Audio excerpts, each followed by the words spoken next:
Por que ter medo de matemática? Bom, na verdade, nem todo mundo tem medo de matemática, nem todo mundo odeia matemática. Tem muita gente que gosta, mas o número de pessoas que tem medo de matemática é muito grande. E por que isso acontece? Eu selecionei aqui algumas causas, né? Não sei se não são as únicas, mas as que eu bolei aqui. Olha aqui. Primeiramente, experiências negativas na escola. Isso é muito comum. Você tem um professor que é carrasco, um professor que não dá atenção aos alunos, as pessoas têm experiências negativas, ficam desmotivados, levam nota baixa, e aí ficam com aquele trauma, né? Então, essas crianças têm no subconsciente é que elas não são boas em matemática, e aí acabam gerando ojeriza ou medo da matemática. Então, a habilidade do professor, ela é muito importante. O professor tem que ter empatia, tem que pegar as pessoas, tem que entender o que essas pessoas sabem e criar uma ponte entre o que eles não sabem e o conteúdo que está sendo aplicado. Isso é fundamental, né? E se o professor não tem essa habilidade, que a gente chamaria aí de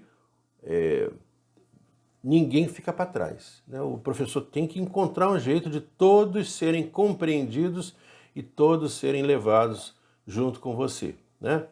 Então, essa falta de habilidade ou essa falta de paciência causa um dano terrível nas pessoas, né? Que ficam com um medo incrível de não conseguir, de fracassar, de falhar. E muita gente fala assim, não, é melhor eu não me meter nessa coisa, não. Não vou dar opinião, não, porque eu não sou bom em contas. Então, e esse medo faz com que você evite de treinar, e ao evitar de treinar, você cada vez fica mais para trás. Bom, outra coisa é conceito. Não adianta, a gente tem que entender que algumas pessoas têm uma certa habilidade maior do que outras de incorporar certos conceitos. Isso não é genérico. Por exemplo, tem pessoas que têm uma habilidade enorme em fazer comida. E você pergunta, não sabem por que tem essa habilidade. Tem uns que gostam de fazer contas, outros fazem boas redações. Cada pessoa tem a sua habilidade, ou são músicos, né? Algumas pessoas têm mais dificuldade de entender os conceitos matemáticos. Mas se você perguntar para uma pessoa assim, você pode aprender a cozinhar? A pessoa vai responder para você, eu acho que posso, mas vai demorar um tempinho, tá? Você vai ter que ter paciência comigo, porque eu não sou craque em cozinhar. É a mesma coisa, tempo. A matemática, ela sempre exige de você paciência e tempo. Com tempo e paciência, qualquer coisa você consegue resolver, tá? Claro que você vai precisar de ajuda, claro que você vai ter que ler algumas coisas. Hoje em dia tem tanta coisa interessante, formas bacanas de aprender no YouTube, tem tudo isso, é muito legal, tá? Essa ansiedade também pode ser porque você tenha um transtorno de ansiedade, né?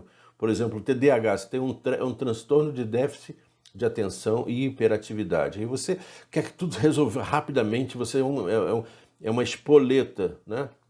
Então, as pessoas que têm a situação, elas se sentem frustradas porque é necessário esse cozinhar devagar, ir acompanhando, ir aprendendo, ir treinando, tá? Você não faz um atleta só lendo informações na internet, as técnicas de como correr. Você tem que correr para aprender a correr, né? Você tem que botar na prática. E aí, matemática é isso. Não vai aprender por osmose, vai aprender porque você treinou, tá? E outra coisa é que há determinadas situações que as pessoas não levam em consideração, que são questões físicas. Tem algumas pessoas que têm dislexia, não sei se vocês sabem o que é dislexia. Para uma pessoa que tem dislexia, se olhar para essa tela, as letrinhas dessa tela estão sambando, é assim que as pessoas descrevem. Então é muito difícil uma pessoa que tem dislexia ler, mas elas conseguem normalmente escutar alguém contando o que está colocado na tela e ela aprende. Mas tem que ser oral. Se for com os olhos, não dá. E o professor muitas vezes nem se apercebe dessa situação, que é uma situação real, né? Não adianta você inventar metodologias, porque elas não vão funcionar, a não ser que você use uma alternativa oral, né? Bom, para terminar, a gente precisa sempre de esforço e dedicação, primeira coisa.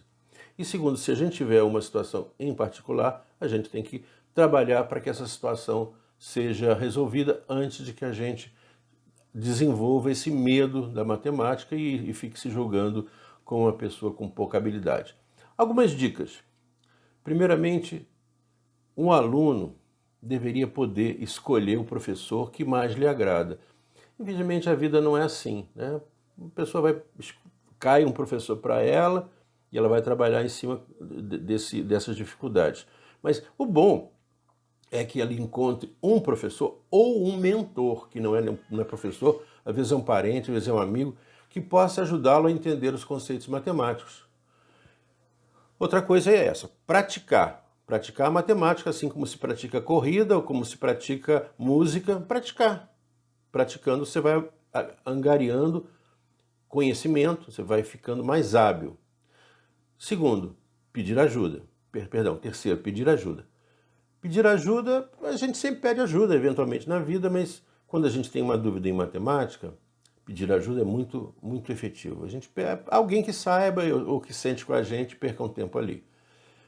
Outra coisa é que a gente tem que se concentrar não nos nossos fracassos, mas a gente tem que se sentir feliz quando esses fracassos são transformados em sucesso. Não importa quanto tempo demore.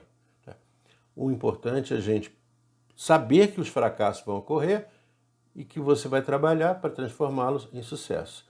E que você não precisa ser um cara perfeito em matemática para resolver bem as coisas que são oriundas da matemática. Ah, eu não sou craque, eu demoro para resolver problema, eu tenho que pensar muito. Mas depois de pensar, eu vou devagarzinho lá e chego. É isso mesmo, devagarzinho você chega lá. E é isso. Então, sucesso para você. E agora vamos ver um outro tema importante, que é o seguinte. Eu falei aqui de professor. O que é um bom professor? O que faz um bom professor?